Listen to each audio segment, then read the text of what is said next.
वाहिगुरु जी का खालसा वाहिगुरु जी की परम सम्मानयोग जुगो जुग अटल सबदा अवतार शांति के पूजन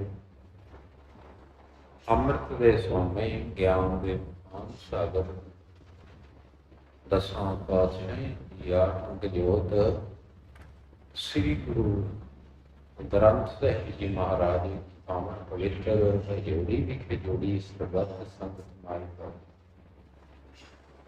आओ सारे रल मिल के रोजाना की तरह गुरबाणी की अमृत विचार साझी करन की कोशिश करिए। गुरबाणी की पाक पवित्र विचार सरबंध करने तो पहला आओ सारे एक बारी एकाग्र चित्त होकर आखिए सतनाम। विचार लई बाणी का मूल पाठ इस प्रकार है। वाहिगुरु जी श्लोक महला तीजा पूरे भाग सतगुर पाइए जे हर प्रभ बख्श करे। पूरे भाग सतगुर पाइए जे हर प्रभ बख्श करे। ओ पामा सिर अपो है नाम प्राप्त होए। अंदर शीतल शांत है हृदय सदा सुख होए। अमृत खाना पहनना नानक नाए वड्याई होए। महला तीजा ए मन गुर की सिख सुन पाए गुणी निधान। सुख दाता तेरे मन बसै और मैं जाए अभिमान। नानक नदरी पाइए अमृत गुणी निदान। पौड़ी जितने पातशाह शाह राजे खान अमराब सिकदार हैं तितने सब हर के किए। जो किछ हर करावे सो कोई करे सब हर के अर्थिए। सो ऐसा हर सबना का प्रभु सतगुर कै बल है। तिन सब वर्ण चारे खानी सब शिष्ट कुले कर। सतगुर आगे कार कमामण को दिए। हर सेवे की ऐसी वड्याई देखो हर संतो जिन बिचों काया नगरी दुश्मन दूत सब मार कढ़िए। हर हर कृपाल हुआ भगत जना ऊपर हर अपनी कृपा कर हर आप रख लिए। वाहिगुरु जी का खालसा वाहिगुरु जी की परम सम्मानयोग सतगुरु जी के पावन पवित्र चरण कमलों विखे विराजमान सुशोभत सुभायमान सत्कारयोग सर्वत संगत मान पाई। ये पावन पवित्र बाणी जो हुणे की पढ़ी गई है ते आप सारिਆਂ ने बहुत ही ध्यान नाल एकाग्रचित हो के इस बाणी श्रवण किया। आप सारिया संगतां दा बहुत बहुत कोटन कोट धन्यवाद। बिलावल की बार महला चौथा। इस सरलेख हेठ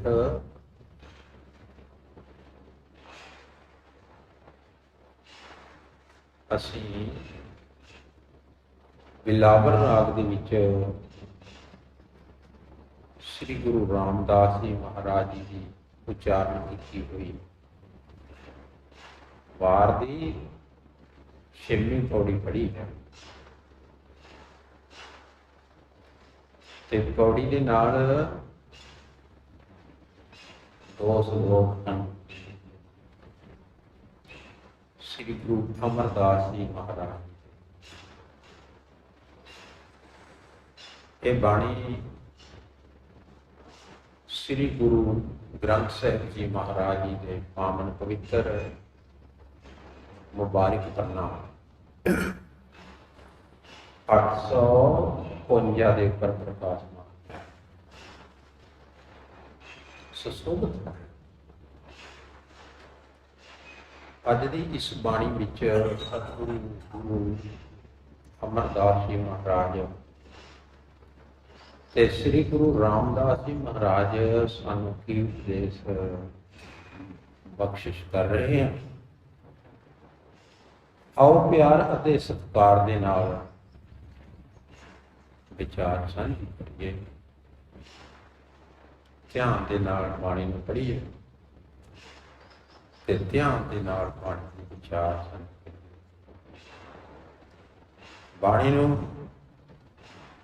आपां सारिआं ने रल मिल के समझण की कोशिश करें।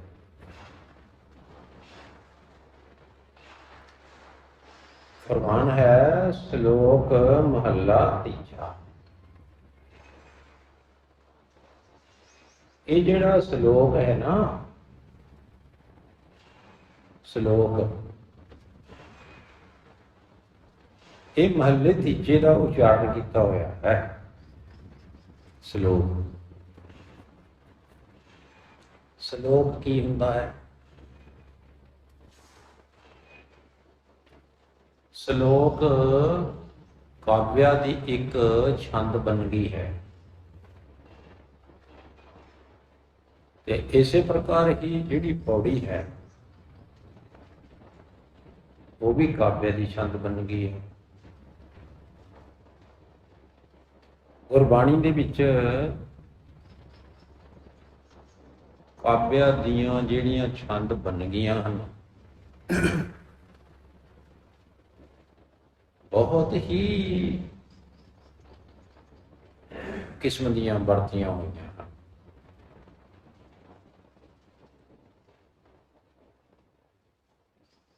तो ये एक बखरा विषा है छंद बनगियां बारे। असीं केवल इन्ना देखना है कि ये जिहड़ी बाणी भावें वो श्लोक है, भावें वो पौड़ी विच उच्चारण की गई है, भावें दोहरा है, भावें सवैया है, ਉਹਦੇ ਵਿੱਚ सतगुरु जी सानू की उपदेश दिंदे हन, सानू की समझाते हैं, वो आपां ने समझा। सतगुरु जी ने सानू दसिया कहंदे पूरे भाग सतगुर पाइए जे हर प्रभ बख्श करे। ए भाई जे परमात्मा बख्शिश करे ना, जे परमात्मा की बख्शिश होए तां पूरे भागां दे राही सतगुरु जी की प्राप्ति हो।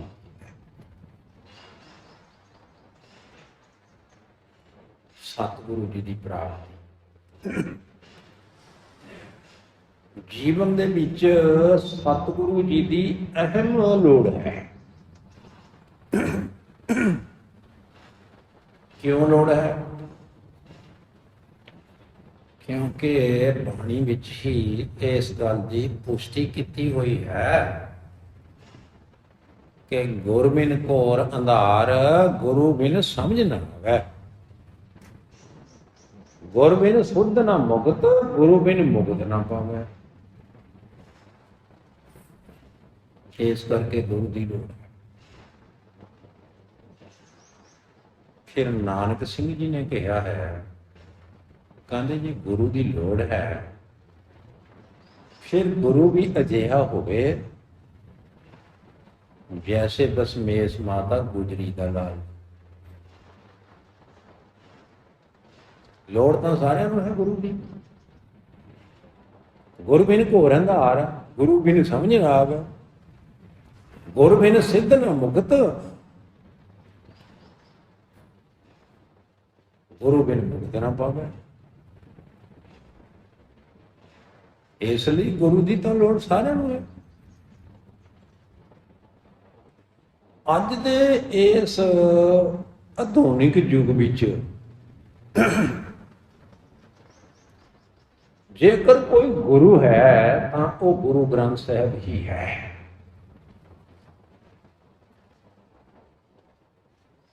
ਜਿਸ ਵਿੱਚ ਕਿਸੇ ਪ੍ਰਕਾਰ ਦੀ ਕੋਈ ਵੀ ਕਮੀ ਨਹੀਂ ਹੈ ਤੇ ਨਾ ਕਿਸੇ ਪ੍ਰਕਾਰ ਦਾ ਕੋਈ ਔਗਣ ਹੈ।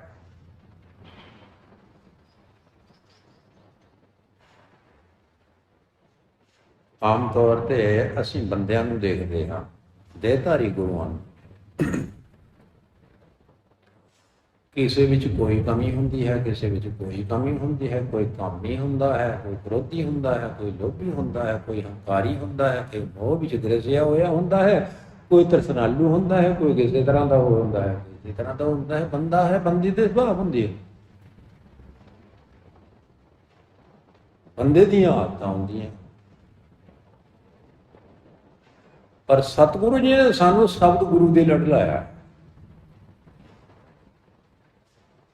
ਇੱਥੇ ਨਾ ਕਾਮ ਹੈ, ਨਾ ਕ੍ਰੋਧ ਹੈ, ਨਾ ਲੋਭ ਹੈ, ਨਾ ਮੋਹ ਹੈ, ਨਾ ਹੰਕਾਰ ਹੈ, ਨਾ ਆਸਾ ਹੈ, ਨਾ ਮਨਸਾ ਹੈ, ਨਾ ਤ੍ਰਿਸ਼ਨਾ ਹੈ, ਨਾ ਤਕਬਰ ਹੈ, ਨਾ ਕਿਸੇ ਪ੍ਰਕਾਰ ਦੀ ਕੋਈ। ਇਹ ਹੈ ਪੂਰਾ ਗੁਰੂ। ਪੂਰਾ ਪ੍ਰਭ ਅਰਾਧਿਆ, ਪੂਰਾ ਜਾਗਾ ਨਾਮ। ਨਾਨਕ ਪੂਰਾ ਪਾਇਆ, ਪੂਰੇ ਤੇ ਗੁਣ ਗਾਓ। ਤੇ ਫਿਰ ਸਤਿਗੁਰੂ ਜੀ ਨੇ ਫਰਮਾਇਆ, ਕਦੇ ਪੂਰੇ ਭਾਗ ਸਤਿਗੁਰੂ ਪਾਈਐ। ਇਹੋ ਜਿਹਾ ਜਿਹੜਾ ਸਤਿਗੁਰੂ ਹੈ ਨਾ, ਸ਼ਬਦ ਗੁਰੂ, ਪੂਰੇ ਭਾਗਾਂ ਨਾਲ ਪ੍ਰਾਪਤ। ਜੇ ਪਰਮਾਤਮਾ ਦੀ ਬਖਸ਼ਿਸ਼ ਹੋਵੇ ਤਾਂ। ਨਹੀਂ ਤਾਂ ਆਪਾਂ ਨੇ ਦੇਖਿਆ ਹੈ ਕਿੰਨੇ ਲੋਕ ਹਨ ਸਾਡੇ ਪਿੰਡ ਦੇ ਹੀ ਭਟਕਦੇ ਫਿਰਦੇ ਆ ਡੇਰਿਆਂ ਵਿੱਚ। ਕੋਈ ਕਿਤੇ ਨੂੰ ਤੁਰਿਆ ਹੋਇਆ ਹੈ, ਕੋਈ ਕਿਤੇ ਨੂੰ ਤੁਰਿਆ ਹੋਇਆ ਹੈ। ਕਿਸੇ ਦਾ ਬਾਬਾ ਕਿਹੋ ਜਿਹਾ ਹੈ, ਕਿਸੇ ਦਾ ਬਾਬਾ ਕਿਹੋ ਜਿਹਾ ਹੈ। ਆਪਸ ਦੇ ਵਿੱਚ ਉਹਨਾਂ ਦੀ ਰਲਦੀ।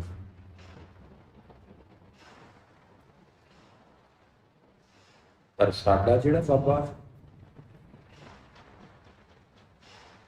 ਉਹਦਾ ਪੂਰਾ ਹੈ।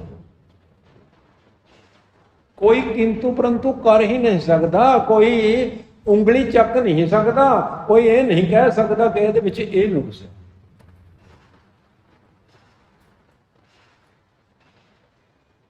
ਨਹੀਂ ਤਾਂ ਆਪਾਂ ਨੇ ਦੇਖਿਆ ਹੀ ਹੈ ਅੱਜ ਕੱਲ੍ਹ ਦੇ ਜਿਹੜੇ ਗੁਰੂ ਹਨ ਨਾ ਬਾਬੇ, ਅੱਧੇ ਤਾਂ ਜੇਲ੍ਹਾਂ ਵਿੱਚ ਬੈਠੇ।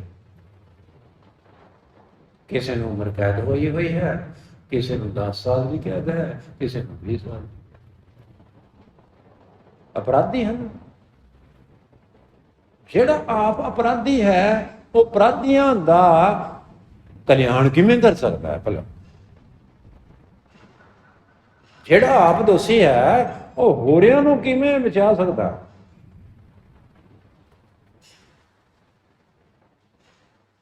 ਸਾਡਾ ਜਿਹੜਾ ਗੁਰੂ ਹੈ ਨਾ, ਇਹ ਨੇਕ ਲੰਕ ਅਵਤਾਰ ਹੈ। ਨੇਕ ਲੰਕ ਨਿਕਲੰਕ ਅਵਤਾਰ ਤੋਂ ਭਾਵ ਹੁੰਦਾ ਹੈ ਕਿ ਜਿਸ ਤੇ ਕਿਸੇ ਵੀ ਪ੍ਰਕਾਰ ਦਾ ਕੋਈ ਵੀ ਕਲੰਕ ਨਹੀਂ ਹੈ, ਕੋਈ ਵੀ ਕਲੰਕ, ਕੋਈ ਵੀ ਦੋਸ਼ ਨਹੀਂ ਹੈ, ਕਿਸੇ ਪ੍ਰਕਾਰ ਦਾ ਦੋਸ਼ ਦਾ ਧੱਬਾ ਨਹੀਂ ਲੱਗਿਆ ਹੋਇਆ।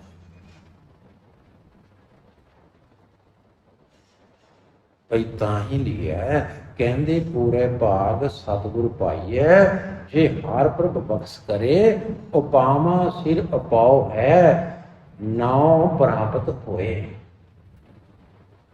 ਉਪਾਮਾ ਸਿਰ ਉਪਾਉ, ਉਪਰਾਲਿਆਂ ਸਿਰ ਉਪਰਾਲਾ, ਇਲਾਜਾਂ ਸਿਰ ਇਲਾਜ,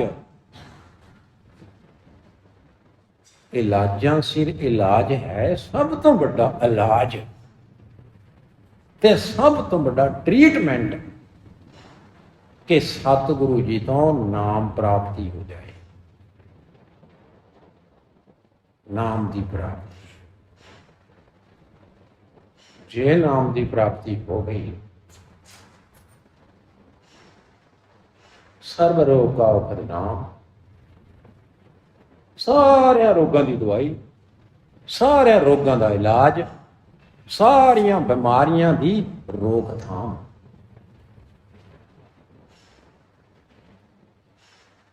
ਉਪਾਵਾਂ ਸਿਰ ਉਪਾਉ ਹੈ, ਨਾਮ ਪ੍ਰਾਪਤ ਹੋਏ। ਭਈ ਜੇ ਨਾਮ ਪ੍ਰਾਪਤ ਹੋ ਜਾਏ, ਇਹ ਸਾਰਿਆਂ ਉਪਾਵਾਂ ਸਿਰ ਉਪਾਵ ਹੈ, ਇਲਾਜਾਂ ਸਿਰ ਇਲਾਜ ਹੈ, ਟ੍ਰੀਟਮੈਂਟਾਂ ਸਿਰ ਟ੍ਰੀਟਮੈਂਟ ਹੈ। ਇਹ ਸਾਰਿਆਂ ਤੋਂ ਵੱਡੀ ਦਵਾਈ ਹੈ।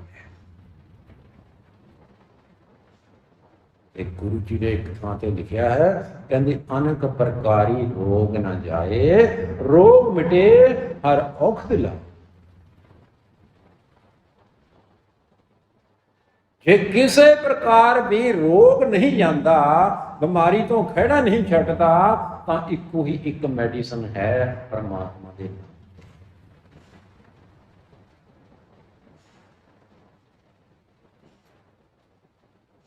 ਤੰਦਰੁਸਤ ਕੀ ਹੁੰਦਾ ਹੈ? ਅੰਦਰ ਸੀਤਲ ਸ਼ਾਂਤ ਹੈ। ਭਾਈ ਜਿਹਨੇ ਇਸ ਦਵਾਈ ਨੂੰ ਖਾ ਲਿਆ ਨਾ, ਜਿਸਨੇ ਨਾਮ ਨੂੰ ਲੈ ਲਿਆ, ਜਿਸਨੇ ਇਹ ਇਲਾਜ ਕਰਾ ਲਿਆ, ਉਹਨਾਂ ਦਾ ਅੰਦਰ ਐਨ ਸੀਤਲ ਅਤੇ ਸ਼ਾਂਤ ਹੋ,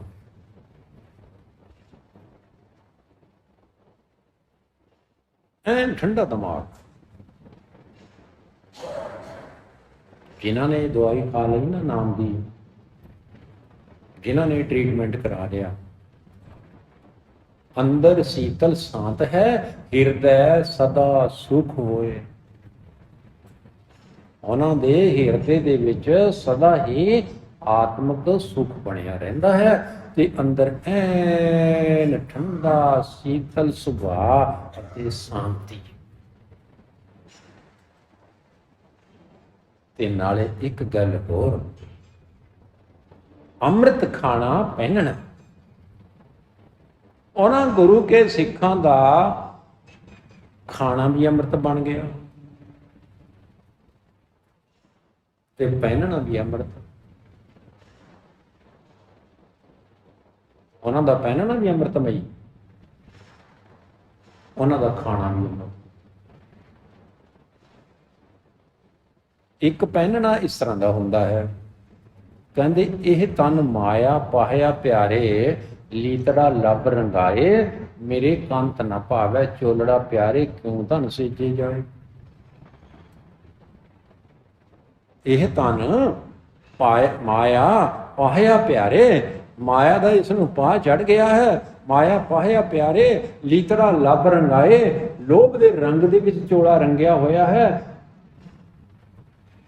ਮੇਰੇ ਕੰਤ ਨਾ ਭਾਵੈ ਚੋਲੜਾ ਪਿਆਰੇ।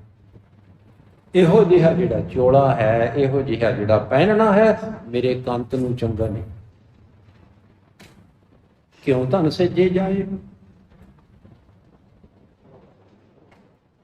ਫਿਰ ਹਿਰਦੇ ਰੂਪੀ ਸੇਜ ਤੇ ਪ੍ਰਮਾਤਮਾ ਕਿਵੇਂ ਬਿਰਾਜਮਾਨ ਹੋਵੇ। ਫਿਰ ਅੱਗੇ ਜਵਾਬ ਦਿੱਤਾ ਹੈ, ਜਿਨਕੇ ਚੋਲੇ ਰਤੜੇ ਪਿਆਰੇ, ਕੰਤ ਤਿਨਾਂ ਕੇ ਪਾਸ। ਧੂੜ ਤਿਨਾ ਕੀ ਜੇ ਮਿਲੇ ਜੀ ਕੋ ਨਾਨਕ ਕੀ ਅਰਦਾਸ। ਇਹਦੇ ਵਿੱਚ ਹੰਕਾਰ ਵੀ ਕੋਈ ਨਹੀਂ ਕੀਤਾ। ਕਹਿੰਦੇ ਆਪੇ ਸਾਜੇ, ਆਪੇ ਰੰਗੇ, ਆਪੇ ਨਦਰ ਕਰੇ। ਆਪੇ ਹੀ ਸਾਜਣ ਵਾਲਾ, ਆਪ ਹੀ ਰੰਗਣ ਵਾਲਾ, ਆਪ ਹੀ ਰੰਗ ਚੜਾਉਣ ਵਾਲਾ, ਆਪ ਹੀ ਪਹਿਨਾ ਅੰਮ੍ਰਿਤਮਈ ਬਣਾ। ਅੰਮ੍ਰਿਤ ਖਾਣਾ ਪਹਿਨਣਾ ਨਾਨਕ ਨਾਏ ਵਡਾਈ ਹੋਏ। ਇਹ ਨਾਮ ਦੀ ਵਡਿਆਈ ਹੈ ਸਾਰੀ,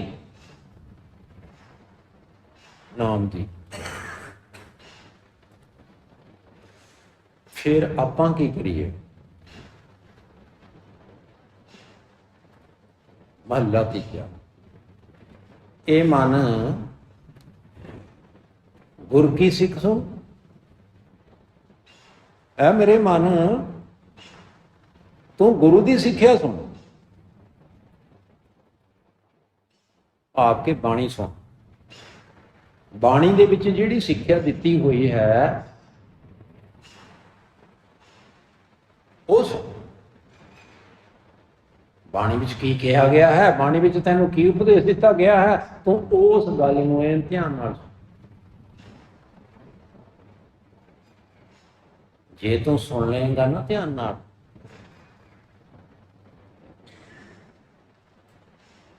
ਤੈਨੂੰ ਗੁਣੀ ਨਿਧਾਨ, ਗੁਣਾਂ ਦਾ ਖਜ਼ਾਨਾ ਪਰਮਾਤਮਾ ਪ੍ਰਾਪਤ ਹੋ ਜਾਏਗਾ। ਜੇ ਤੂੰ ਗੁਰੂ ਦੀ ਸਿੱਖਿਆ ਨੂੰ ਧਿਆਨ ਨਾਲ ਸੁਣ ਲਏਗਾ। ਇਹ ਮਨ ਗੁਰ ਕੀ ਸਿੱਖ ਸੁਣ, ਪਾਏ ਹੈ ਗੁਣੀ ਨਿਧਾਨ। ਗੁਣੀ ਨਿਧਾਨ ਜਿਹੜਾ ਹੈ ਨਾ, ਗੁਣਾਂ ਦਾ ਖਜ਼ਾਨਾ ਅਕਾਲ ਪੁਰਖ ਵਾਹਿਗੁਰੂ, ਉਹਦੇ ਵਿੱਚ ਗੁਣ ਹੀ ਗੁਣ ਹਨ। ਤੈਨੂੰ ਗੁਣਾਂ ਦਾ ਭੰਡਾਰ ਮਿਲ ਜਾਏਗਾ। ਫਿਰ ਤੂੰ ਗੁਰੂ ਦੀ ਗੱਲ ਤਾਂ ਸੁਣ ਨਾ। ਉਪਦੇਸ਼ ਜੋ ਦਿੱਤਾ ਸਤਿਗੁਰੂ, ਸੋ ਸੁਣਿਆ ਸਿੱਖੀ ਕੰਨੇ।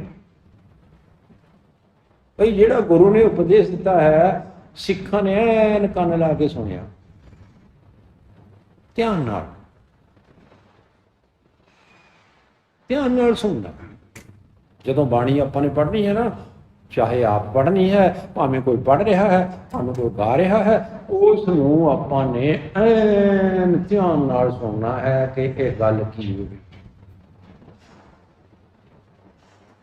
ਜੇ ਸਾਨੂੰ ਗੱਲ ਦਾ ਪਤਾ ਲੱਗ ਗਿਆ ਬਈ ਕਿਹੜੀ ਗੱਲ ਹੋ ਰਹੀ ਹੈ, ਕੀ ਗੱਲ ਹੋ ਰਹੀ ਹੈ, ਫਿਰ ਬਾਣੀ ਪੜ੍ਹਦਿਆਂ ਸਾਡੇ ਤੋਂ ਗਲਤੀਆਂ ਨਹੀਂ ਹੋਣਗੀਆਂ। ਗਲਤੀਆਂ ਕਿਉਂ ਹੁੰਦੀਆਂ? ਕਿਉਂਕਿ ਸਾਨੂੰ ਪਤਾ ਨਹੀਂ ਲੱਗਦਾ ਕਿ ਗੁਰੂ ਜੀ ਸਾਨੂੰ ਕੀ ਦੱਸ ਰਹੇ ਹਨ। ਇਸ ਕਰਕੇ ਅਸੀਂ ਲਾਵਾਂ ਦੀ ਥਾਂ ਤੇ ਦਲਾਵਾਂ ਲਾ ਦਿੰਦੇ ਹਾਂ, ਤੇ ਔਂਕੜ ਦੀ ਥਾਂ ਤੇ ਦਲੈਂਕੜ ਲਾ ਦਿੰਦੇ ਹਾਂ, ਸਿਹਾਰੀ ਦੀ ਥਾਂ ਤੇ ਬਿਹਾਰੀ ਲਾ ਦਿੰਦੇ ਹਾਂ। ਇਸ ਕਰਕੇ ਸਾਨੂੰ ਪਤਾ ਹੀ ਨਹੀਂ ਲੱਗਦਾ ਕਿ ਸਾਨੂੰ ਗੱਲ ਕੀ ਸਮਝਾਈ ਜਾਏ।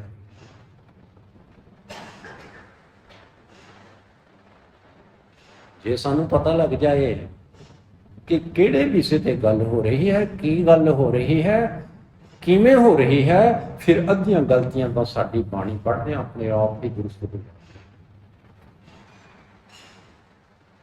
ਹੁਣ ਅਸੀਂ ਆਨੰਦ ਸਾਹਿਬ ਪੜ੍ਹਦੇ, ਕਈ ਵਾਰੀ ਪੜ੍ਹਦੇ ਨਾ ਕਲਾ ਜਿਤ ਕਰ ਧਾਰਿਆ ਪੜ੍ਹ ਦਿੰਦੇ ਹਾਂ ਅਸੀਂ, ਪਰ ਲਿਖਿਆ ਹੋਇਆ ਤਾਂ ਧਾਰਿਆ। ਧੱਦੇ ਨੂੰ ਕੰਨਾ, ਰਾਰੇ ਨੂੰ ਬਿਹਾਰੀ, ਆੜੇ ਨੂੰ ਕੰਨਾ। ਬਈ ਇਹ ਰਾਰੇ ਨੂੰ ਸਿਹਾਰੀ ਹੁੰਦੀ ਫੇਰ ਤਾਂ ਹੁੰਦਾ ਧਾਰਿਆ, ਪਰ ਉੱਪਰ ਜਿਵੇਂ ਲਿਖਿਆ ਹੋਇਆ ਹੈ ਉਸੇ ਤਰ੍ਹਾਂ ਹੀ ਅਸੀਂ ਪੜ੍ਹ ਦਿੱਤਾ, ਧਾਰਿਆ ਹੀ ਪੜ੍ਹ ਦਿੱਤਾ। ਪਰ ਗੁਰੂ ਜੀ ਨੇ ਧਾਰਿਆ ਕਿਉਂ ਲਿਖਿਆ ਹੈ? ਧਾਰਿਆ ਗੱਲ ਕਲਾ ਦੀ ਚੱਲ ਰਹੀ ਹੈ। ਕਲਾ ਜਿਤ ਕਰ ਧਾਰਿਆ। ਕਲਾ ਜਿਹੜੀ ਹੈ ਨਾ,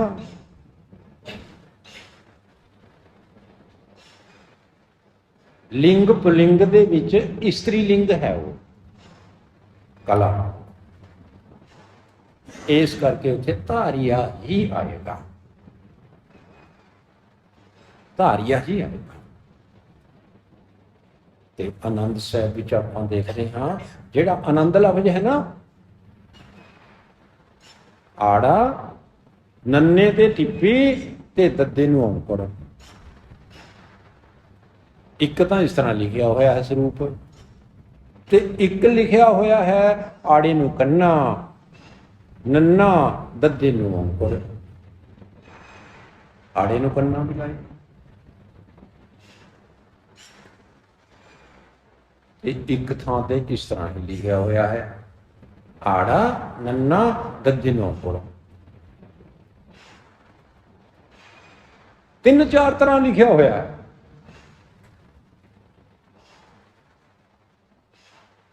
ये क्यों लिखिया होया है इस तरह? ये तो बड़ियां गुझियां जिहियां गल्लां हन, आम वैसे संगत वास्ते ये लोड़ नहीं हुंदी। भाई जिहड़ी विदवता करनी है ना, जे ऐन डीपली जाना है गुरबाणी विच, फेर लोड़ पैंदी है इन्हां चीज़ां दी।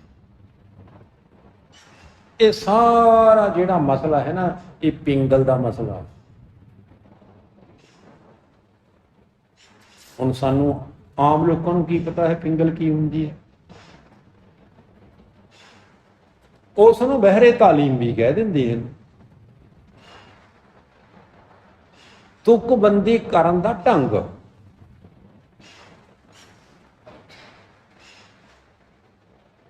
कविता लिखण दा ढंग जिहड़ा है, विधान।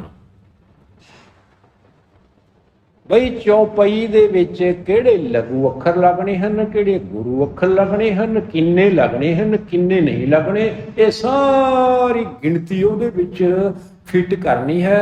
भारी अखर होंदे हैं, एक हौले अखर होंदे। ये तो बड़ा डूंगा मसला है। चलो फिर भी सानू नॉलेज होनी जरूरी है, क्योंकि असीं गुरबाणी नूं गुरु मानते हाँ, इस करके गुरबाणी बारे सानू नॉलेज होनी चाहिए है। क्यों लिखिया होया है इहदे बारे भी सानू जानकारी होनी चाहिए। तो सतगुरु सच्चे पातशाह जी ने फरमाया, ये मन गुर की सिख सुन पाए गुणी निधान, सुख दाता तेरे मन बसै हौमै जाए अभिमान। जे तेरे मन दे विच सुखां दा दाता परमात्मा बस गया ना, तेरे अंदरों हौमै अते गुमान खत्म हो जाए। हौमै, वो जिहड़ा हौमै दीर्घ रोग है, वो जिहड़ा हौमै दा रोग है ना, वो खत्म हो जाएगा। फिर जदों रोग खत्म हो गया तो बंदा तंदुरुस्त हो गया। तंदुरुस्त हो गया।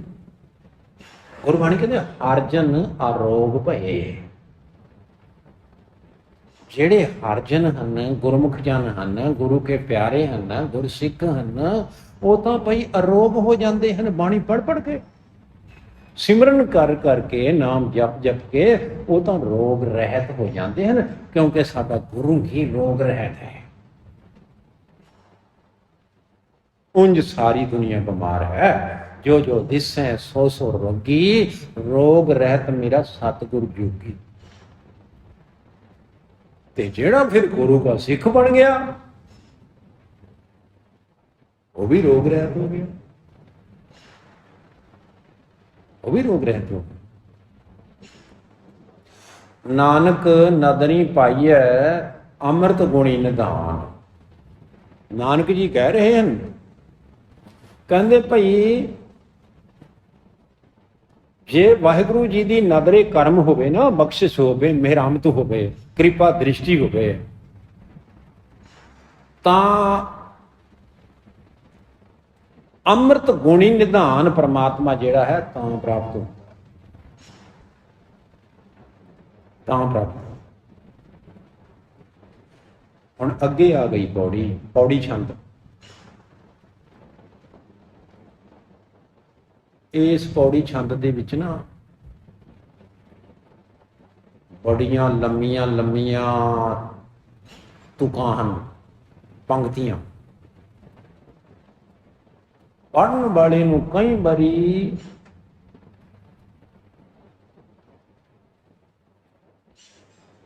कोमा लाण दा ही पता नहीं लगता भी कित्थे कोमा लाना, ठहराओ कित्थे करना, रुकना कित्थे है। पढ़द्या कई बारी अर्थ का अनर्थ ही हो जाता है, गलत फलत हो जाता है काम। जे पढ़द्या ही गलत हो गया फिर अर्थ भी गलत निकलणगे। जे पढ़िया ही गलत, मुलाजिम लिखिया हुआ सी, कन्ना पढ़िया ही नहीं, मुलजिम पढ़ लिया, अर्थ तो गलत होने ही ना। इसलिए बड़े ध्यान नाल पढ़न की लोड़ है। सतगुरु गुरु रामदास जी महाराज जी ने फरमाया, कहते जितने पातशाह शाह राजे खान अमराव सिखदार हैं, इत्थे रुकना। जितने पातशाह शाह राजे खान अमराव सिखदार हैं, जितने भी हैं, भावें वो बादशाह हैं, भावें वो शाह हैं, भावें वो राजे हैं, भावें वो खान हैं, भावें वो अमराव हैं, भावें वो सिकदार हैं, भावें वो चौधरी हैं, इतने सब हर के किए, जितने भी हैं ना वो सारे परमात्मा ने पैदा किए हुए। भावें कोई बादशाह है, भावें कोई शाह है, भावें कोई राजा है, भावें कोई खान है, भावें कोई अमराव है, भावें कोई सिकदार है, भावें कोई चौधरी है, वो सारे ही परमात्मा ने बनाए हुए हैं। असीं भी परमात्मा ने बनाए हुए,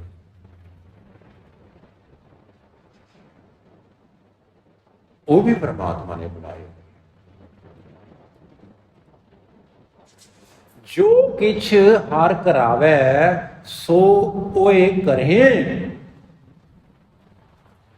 भई जो परमात्मा उन्हां तो कराउंदा है, भावें पुठे ते भावें सीधे काम, परमात्मा उन्हां तो कराउंदा है, उसे तरह ही वो काम करते, उसे तरह ही करते। क्यों?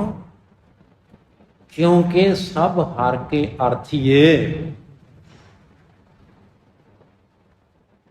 सारे ही जिहड़े हन, भावें बादशाह हन, भावें शाह हन, भावें राजे हन, भावें खान हन, भावें उमराव हन, भावें सिकदार हन, भावें चौधरी हन, सारे ही सारिਆਂ ਨੂੰ गर्ज परमात्मा तो है। सब हर के अर्थी, कोई परमात्मा तो बिना तो किसी की भी नहीं सरदा।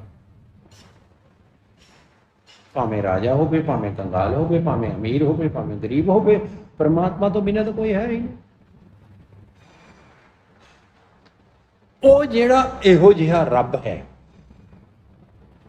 इहो जिहा परमात्मा,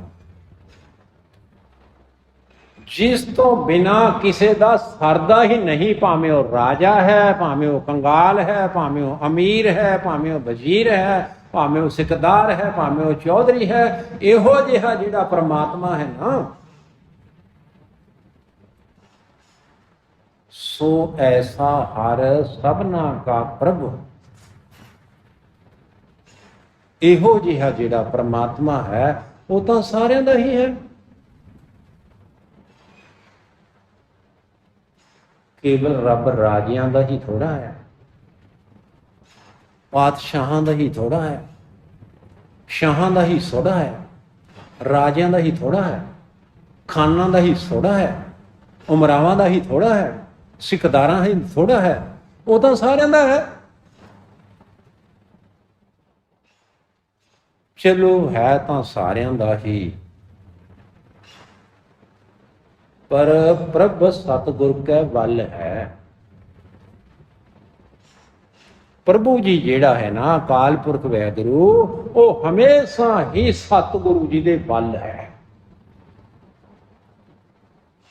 बल कहते हैं सैड, सैड कहते हैं तरफ, तरफ कहते हैं पक्ष। भई परमात्मा हमेशा ही गुरु जी की पक्ष लेंदा, गुरु की सैड लेंदा, गुरु दे बल है। तिन सब वर्ण चारे खानी, सब सृष्ट गोले कर, सतगुर अगे कार कमावण पौ दिए। ਇਹੋ ਜਿਹੇ परमात्मा ਜਿਹੜਾ ਸਾਰਿਆਂ ਦਾ ਹੈ, ਉਹ ਸਤਿਗੁਰੂ ਜੀ ਦੇ ਵੱਲ ਹੈ, ਸਤਿਗੁਰੂ ਦੀ ਤਰਫ ਹੈ। ਉਸ ਅਕਾਲ ਪੁਰਖ ਵਾਹਿਗੁਰੂ ਜੀ ਨੇ ਚਾਰੇ ਵਰਨ, ਚਾਰੇ ਖਾਣੀਆਂ, ਸਾਰੇ ਹੀ ਸਤਿਗੁਰੂ ਜੀ ਦੇ ਗੋਲੇ ਬਣਾਏ ਹੋਏ। ਸਤਿਗੁਰੂ ਜੀ ਦੇ ਗੁਲਾਮ ਹਨ ਸਾਰੇ। ਸਤਿਗੁਰ ਅੱਗੇ ਕਾਰ ਕਮਾਵਣ ਕੋ ਦੀਏ। प्रभु जी ने इन्हां सारियां नूं सतगुरु जी दे अगे सेवा करन लई दिता होया। सारे सेवादार, सारे भिखारी, सारे ही मंगते हैं, सब सारे ही गर्जां दे मारे होए। भावें बादशाह हैं, भावें शाह हैं, भावें राजे हैं, भावें खान हैं, भावें उमराव हैं, भावें सिकदार हैं, भावें अमीर हैं, भावें गरीब हैं, भावें छोटे हैं, भावें बड़े हैं, सारे ही परमात्मा ही गर्ज दे मारे। हर सेवे की ऐसी वडियाई देखो हर संतो, ਇੱਥੇ ਰੁਕਣਾ। हर सेवे की ऐसी वडियाई देखो हर संतो, ऐ संत जिनो परमात्मा दे सिमरन दी, परमात्मा दी सेवा दी इहो जही वडियाई है।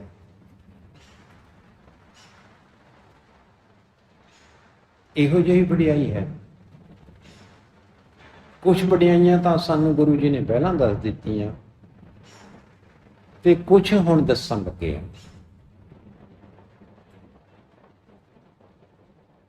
हर सेवे की ऐसी वडियाई देखो हर संतो, जिन विचों काया नगरी दुश्मन दूत सब मार कढाइए। भाई जिस प्रभु जी ने इस काया रूपी शरीर रूपी नगरी दे विचों दुश्मन अते दूत काम क्रोध लोभ मोह हंकार कढ़ के बाहर सुट दिते, सुट ही नहीं दिते, कढ़ के मार दिते, खत्म कर दिते। ना रहे बांस ते ना बजे बंसुरी, खस्ता ही पढ़ दिता, यब मुका दिता।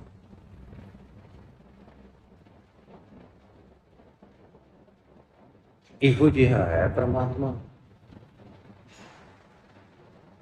जिस अकाल पुरख वाहिगुरू जी ने अपने गुरमुखां दे शरीर रूपी नगरी दे विचों दुश्मन अते दूत सारे मार के बाहर कढ दिते, फसता। हर हर कृपाल हुआ भगत जना उपर।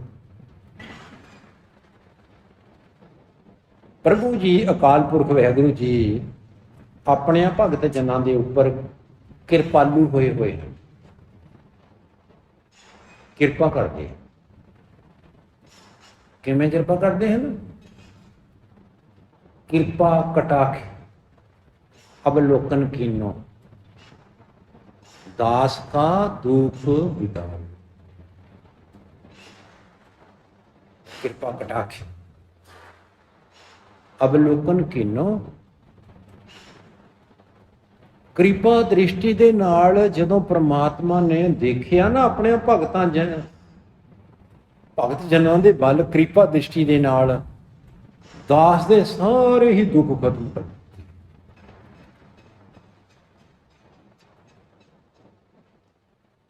हर हर कृपाल हुआ भगत जना ऊपर, हर अपनी कृपा कर हर आप रख लिए।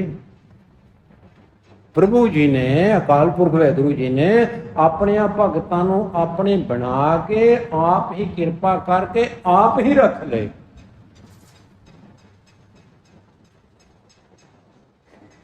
सब कुछ आपे आप है, आपे ही कृपा करो। तो प्यारी साध संगत जीओ, इस वार की 6वीं पौड़ी है ते नाल तो श्लोक श्री गुरु अमरदास जी महाराज जी ने बख्शिश किए हुए हैं। इस तो अगला जिहड़ा श्लोक है, पौड़ी है, सतगुरु सच्चे पातशाह जी साडे ते महान कृपा करनगे, सानू होर उपदेश प्रदान करनगे। वाहिगुरु जी का खालसा, वाहिगुरु।